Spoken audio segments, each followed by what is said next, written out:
Hello and welcome to the latest episode of We're In, brought to you by Synack. I'm Josh Mason, Solutions Architect, and today I've got with me Ozgur. Ozgur is one of our SRT, Synack Red Team members, and has been around for quite a bit. Ozgur, tell folks about yourself.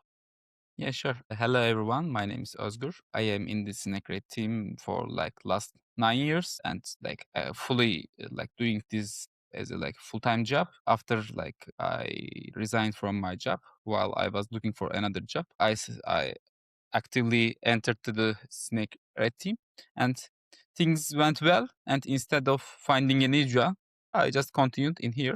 Like maybe 80 to 90% of my time I focused in the snack. So it was really good for me.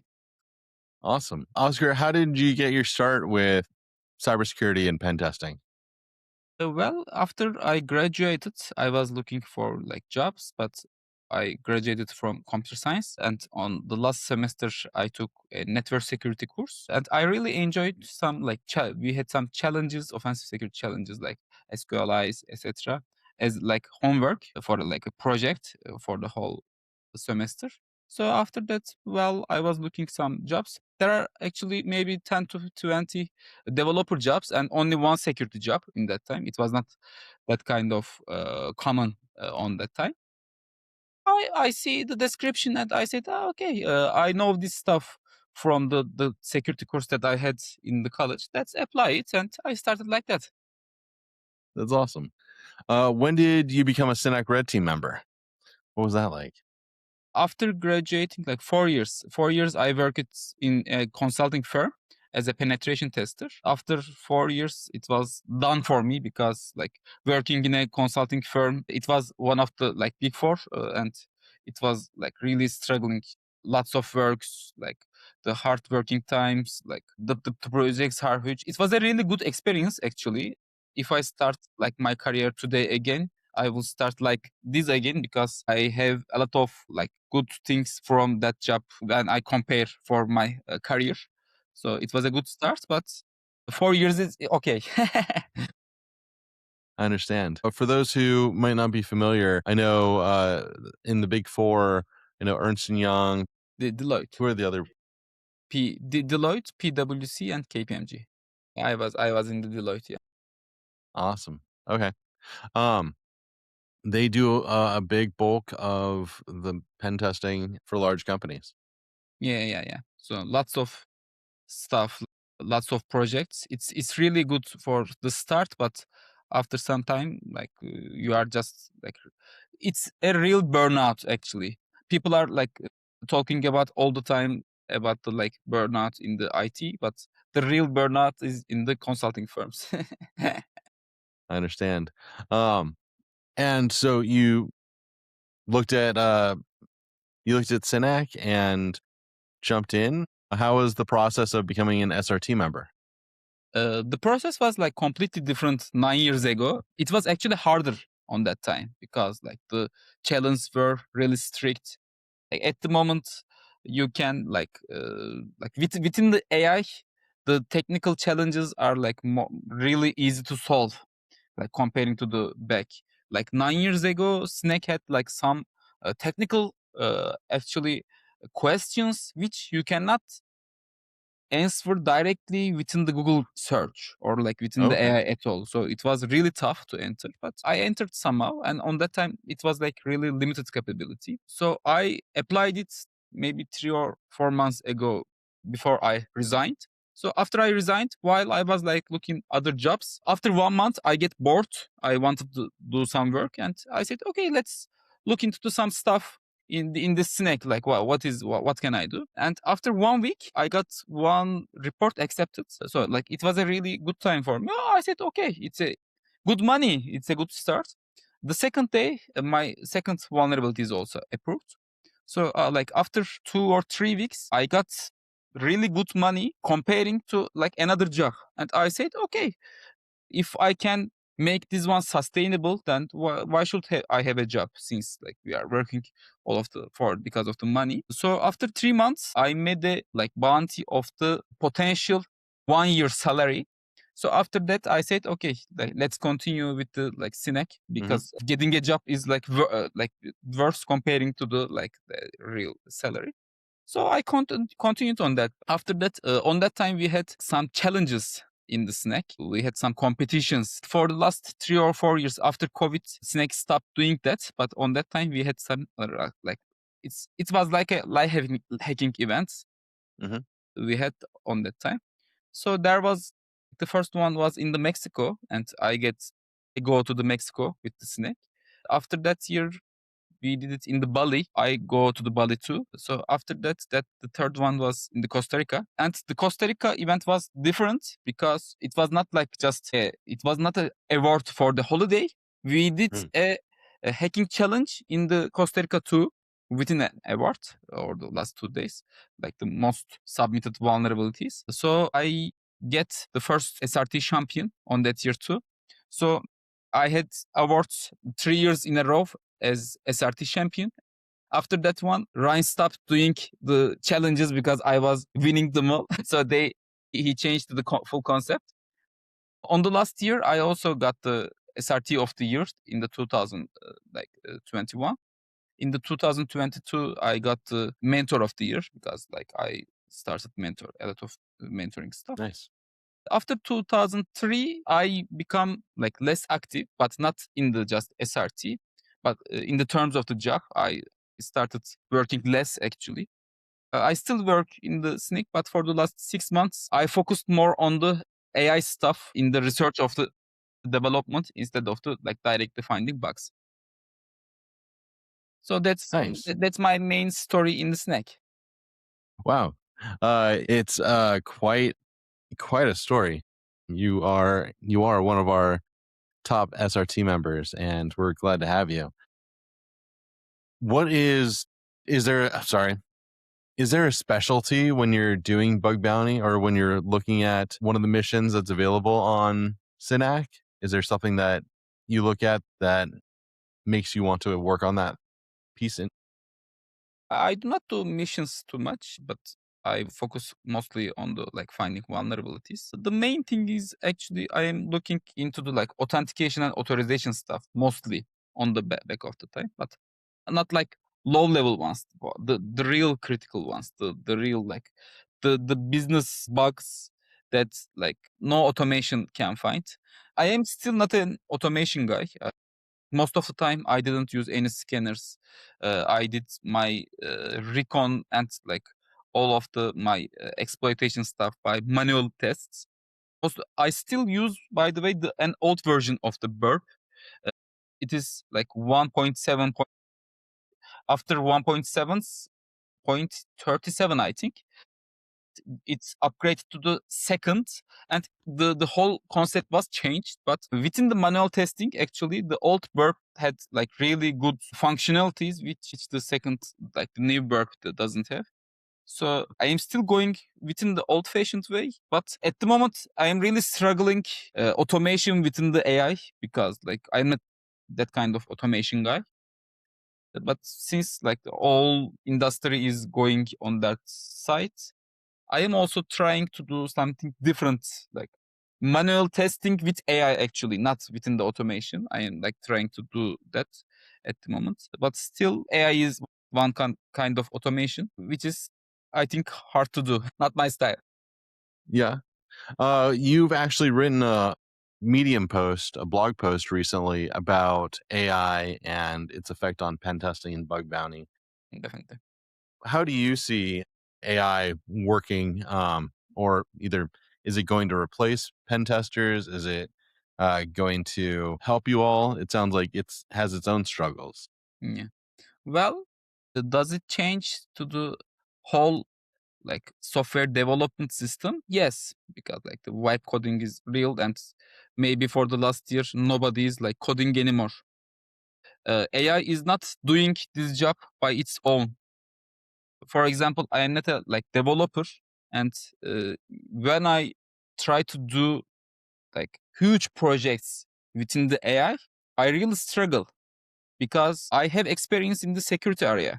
Vibe coding is nice, but still for using it, it's really productive. we need still developers or production designers, product designers. So on the bug bounty area, it's the same. If you do not have any security knowledge within just the use of AI, you can find vulnerabilities, but not all of them. Uh, Human interaction is still needed to go further and deeper.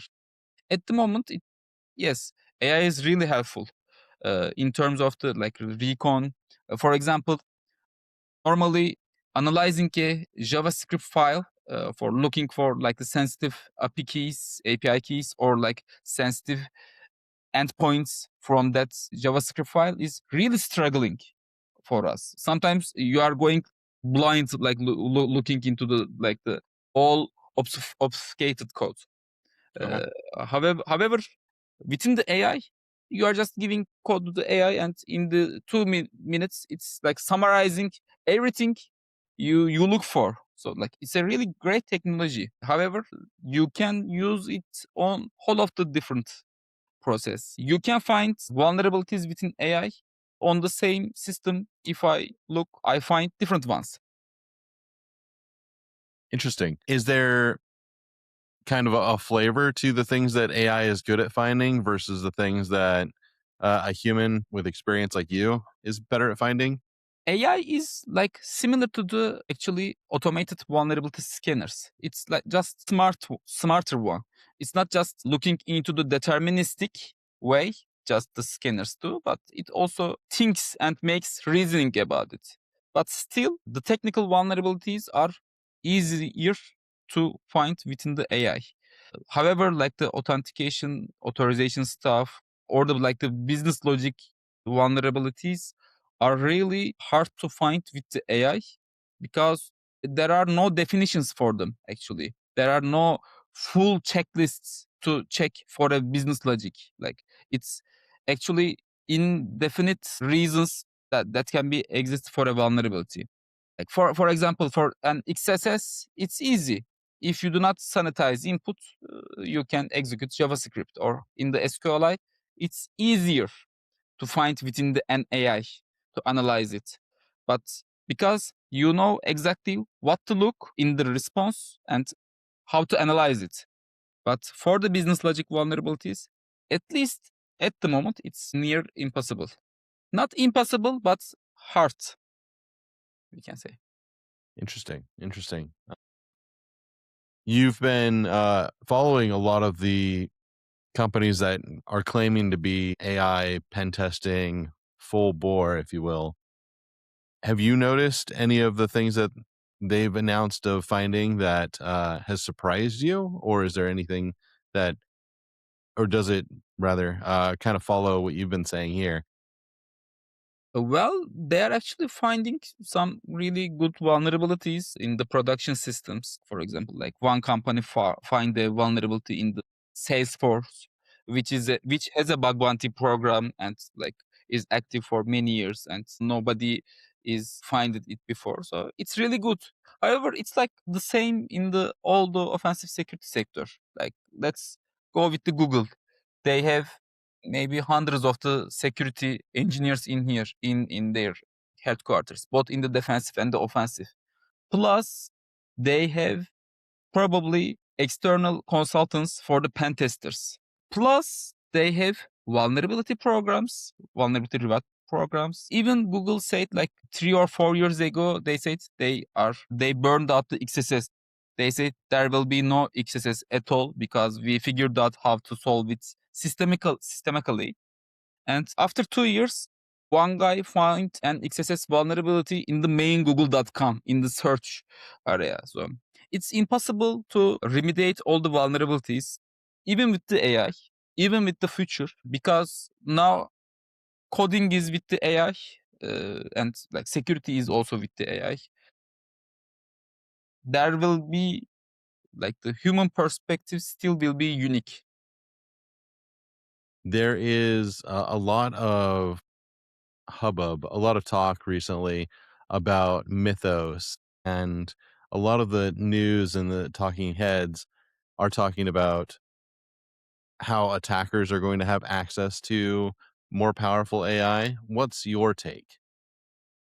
Well, actually, it is definitely because within the AI powered attack, this is actually different from the like the real attacker sites and the like our sites. We are looking for only vulnerabilities, which is in the scope actually.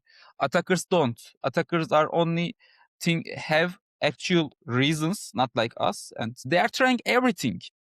So they also use like social engineering. They are using leaked API keys. If we find, for example, one API key leaked, we only report it. We do not go with the further. Or if we find an SQLI or like pet traversal, etc., we only read one file and show it, and that's done. However, the attackers and also probably the Mythos is not doing that. It finds one vulnerability, it changes it with other ones. It uses that vulnerability to find other ones too. So that is where the game changes actually from the attacker side and our side. Interesting. Do you think it would be helpful for teams or organizations like SRT to have access to certain AI tools, or do you feel like that's already happening and teams already working on stuff? Definitely, I would actually love to have a real AI agent with me in the Slack to work with in the future. Because when you have it, you both have your perspective and its perspective too. You do not need to do a Google search and read like 100 pages to learn that stuff. If you just use the AI agent to summarize like all the endpoints that technology has, like, and just scan them and show me the results. The pace is really good in here. So it's really definitely useful. Very exciting. I know we have recently released Sarah, Synack's agentic tool, and several customers have started to use it. Have you noticed any change as an SRT member to missions or opportunities? Sarah is working a little bit different at the moment. It's not directly integrated with the SRT, but in the future, probably it will, yeah. I know when we first announced Sarah, some SRT members were worried that it was going to fully replace our researchers. Have you found that that's a reasonable thing, or In the future, actually, probably the looking for the low level bug hunters will lose probably their jobs, or like the guys only uses like automation to find like the CVEs, etc. Maybe not lose the whole job, but maybe only the best one or like the best three or four will survive because they will use AI too within their automation.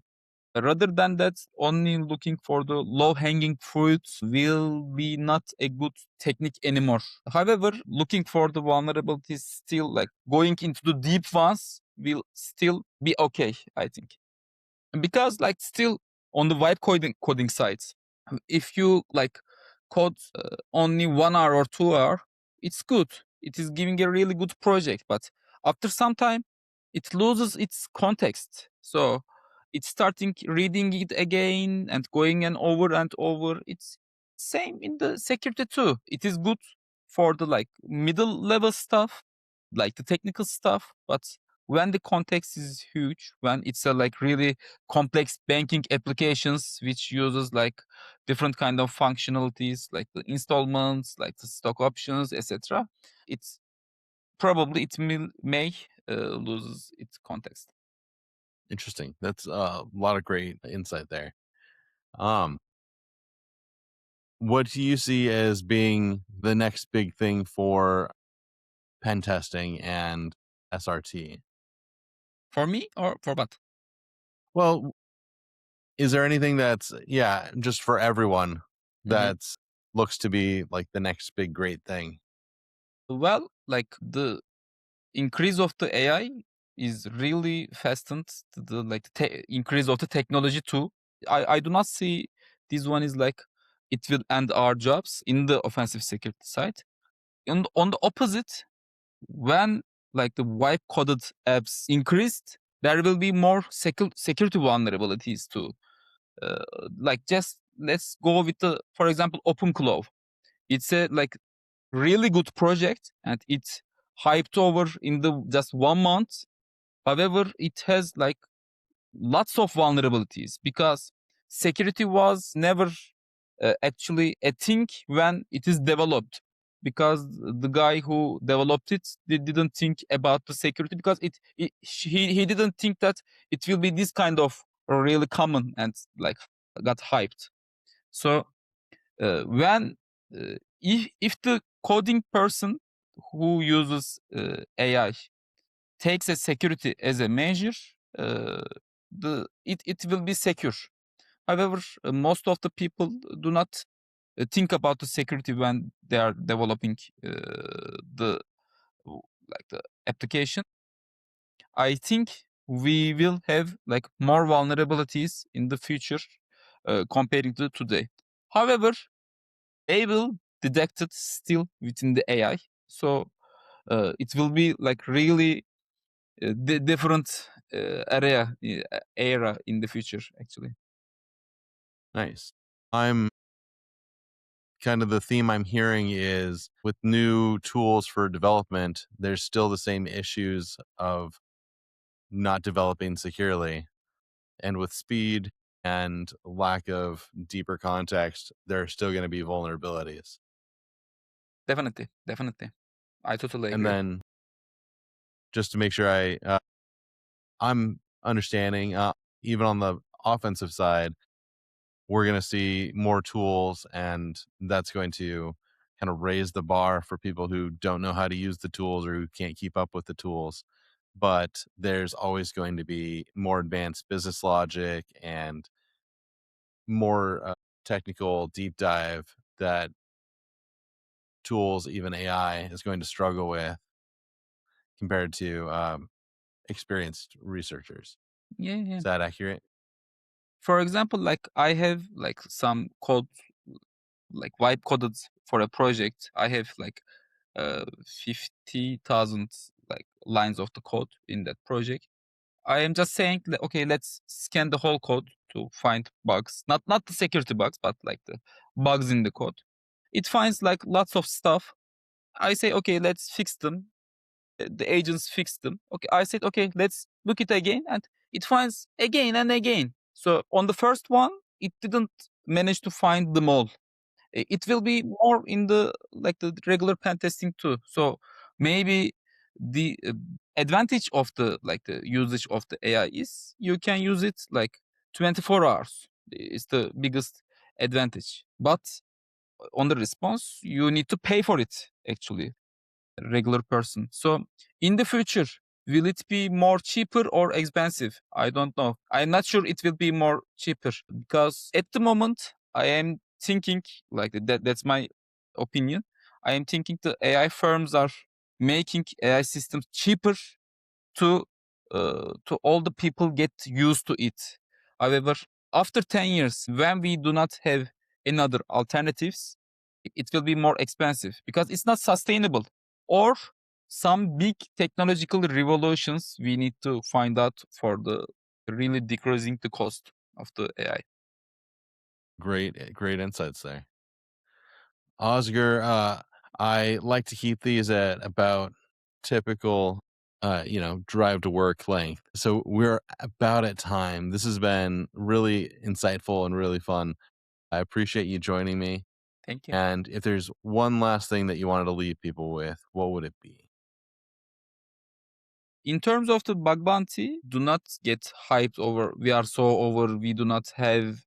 We will not have jobs anymore in the future. But just try to adapt to the new technology, like always.